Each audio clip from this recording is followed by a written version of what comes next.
beberapa agenda terakhir ini ada terlihat politisi Nasdem ikut dalam agenda Mas Ridwan. Oh, saya aja mau ikut. Alhamdulillah. Silaturahmi bersama Perhimpunan Indonesia Tionghoa yang diketuai oleh Pak Teddy.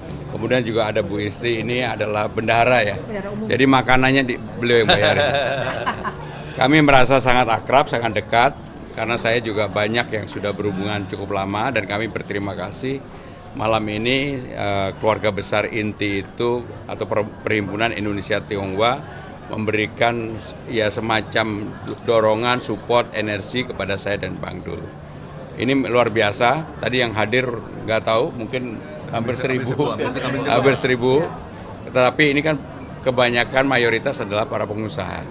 Sehingga sekali lagi kami terima kasih atas dorongan support yang diberikan oleh inti kepada kami berdua. Ya. Kami terkait dengan toleransi di Jakarta sendiri bagaimana? Jadi memang kata kuncinya adalah kalau saya menjadi pimpinan, menjadi gubernur, nggak usah diragukan persoalan keberagaman, toleransi itu bagi saya sudah inherent dalam hidup saya, sehingga pasti akan kami lakukan.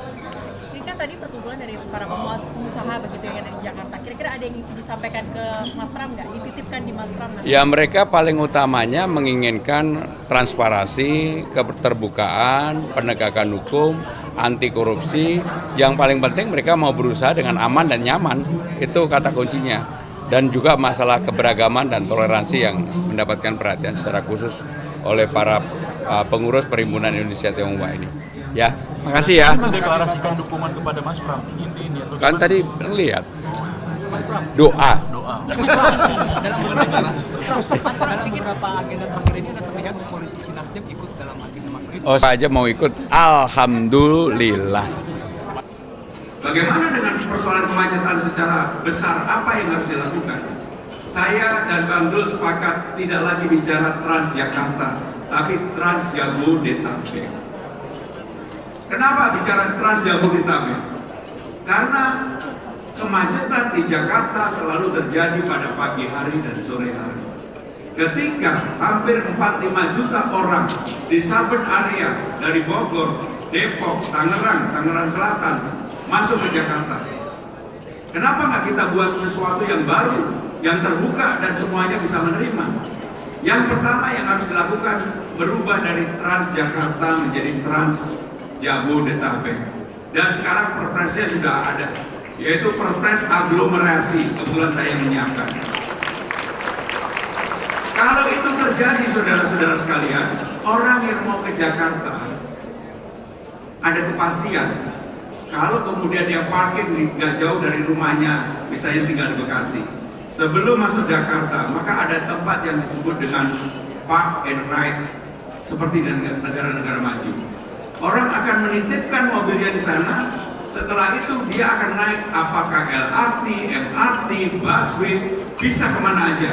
Maka untuk itu saya akan mengusulkan kepada 15 golongan akan dibebaskan. Yang sekarang ini sudah dibebaskan untuk busway.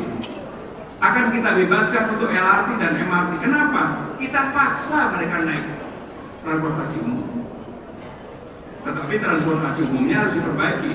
Sekarang ini transportasi umum kita sebenarnya sudah 80%, 87% tepatnya. Hanya penggunaan maksimum yang melebihi dari itu di pagi hari dan di sore hari. Bahkan untuk jam-jam tertentu hanya 20% digunakan. Maka dengan demikian bagi warga yang di luar Jakarta, mereka kita kasih kemudahan, bawa mobil, bawa motor, bawa apapun, parkir di tempat parkir, habis itu memanfaatkan transportasi yang murah bagi mereka. Bahkan sebagian kita gratiskan untuk ASN, lansia, disabilitas, dan sebagainya. Kalau itu bisa dilakukan, Bapak Ibu Saudara-saudara sekalian, saya yakin maka persoalan transportasi di Jakarta pelan-pelan akan bisa kita atasi. Yang paling penting adalah apa? Ada kepastian, kenyamanan orang menggunakan transportasi umum. Dan supaya orang menjadi nyaman naik transportasi umum, semua wilayah yang dilalui transportasi umum, termasuk di RT RW, kita pasangin CCTV. Kenapa dipasangin CCTV? Tidak ada negara maju dimanapun, bapak-bapak mau ke Shanghai, ke Beijing, ke New York, ke Singapura, yang areanya itu tidak dipasangin CCTV. Dengan adanya CCTV, bapak-bapak mau ngapain aja satu sama lain bisa melihat itu. Persoalan narkoba bisa diatasi, diturunkan. Bullying, kekerasan, pencurian pasti akan teratasi. Termasuk kalau ada bapak-bapak yang mau nakal sama tetangga pasti juga ketahuan. Maka dengan demikian, kalau itu dilakukan, semua orang bisa saling melihat. Termasuk kenapa di New York, kalau orang mau yang sweet-sweet itu apa yang disebut dengan catcalling atau bersiul-siul, CCTV-nya ada. Habis itu dipermalukan, dibuka di ruang publik, netizen 62 netizen Jakarta ini kan, Indonesia ini kan paling ganas. Begitu orang melakukan itu diserang oleh netizen sekali, 2 kali, 3 kali pasti nggak berani. Maka dengan demikian gagasan-gagasan itu harus ada kalau memang saya diberikan amanah untuk memimpin Jakarta. Tetapi yang tidak kalah pentingnya, kebetulan saya sebagai penjaga dapur Presiden sehingga saya tahu tentang apa yang disebut dengan Inafan, Indonesia Fund. Saya dengan cara yang sama, kalau Inafan bisa, kenapa Jakarta Fund nggak bisa? Dari mana modalnya? Jakarta Fund itu, Inafan itu modalnya dari 2 triliun dari APBN, 4 triliun dari PMN, 6 triliun. Kenapa saya tahu? Saya yang menyiapkan paperworknya. Karena dikelola secara profesional, nggak ada ASN-nya, benar-benar swasta murni, angkanya begitu besar. Termasuk bisa melakukan investasi untuk smelternya Freeport yang kemarin. Dengan cara yang sama, saya akan menggagas yang disebut dengan Jakarta Fund. Dari mana dananya? APBD kita, anggaran belanja daerah Jakarta itu 81 triliun. Silvanya, sisa anggarannya selalu 5-6 triliun.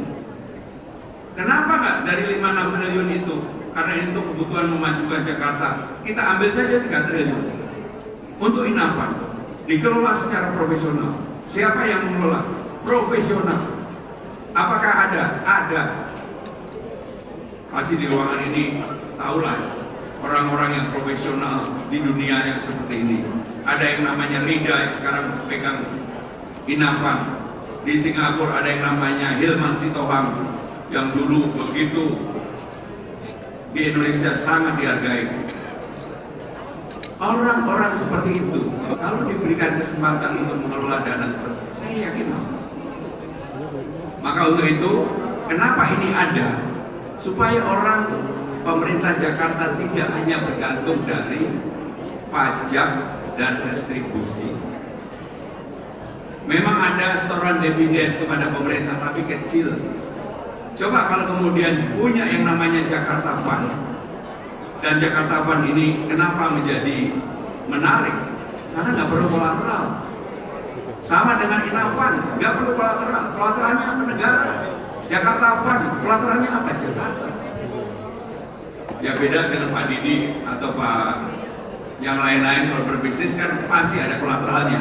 Nggak mungkin nggak ada kolateral. Pak Teddy menjadi besar kolateralnya macam-macam kan gitu. Kalau bapak-bapak yang sudah saya sebut tadi, kolateralnya leverage-nya udah nggak perlu lagi lah. Tapi bagi yang baru-baru, mana ada? Nggak ada. Harus ada kolateral. Maka untuk itu, Bapak Ibu dan saudara-saudara sekalian, saya dan Bang Dul sungguh-sungguh kalau diberikan amanah ingin membuat sesuatu yang baru bagi Jakarta. Yang paling penting adalah persoalan mengenai toleransi, keberagamaan, dan itu menjadi hal yang paling utama bagi saya pribadi, karena hal yang menguatkan bagi Indonesia. Terus terang sekarang ini demokrasinya sudah mulai dewasa, berbeda-beda oke-oke aja, tetapi yang harus dijaga dengan baik hal yang menyangkut toleransi dan keberagaman. Nggak boleh ada kelompok apapun yang merasa dirinya lebih dari yang lain. Nggak boleh.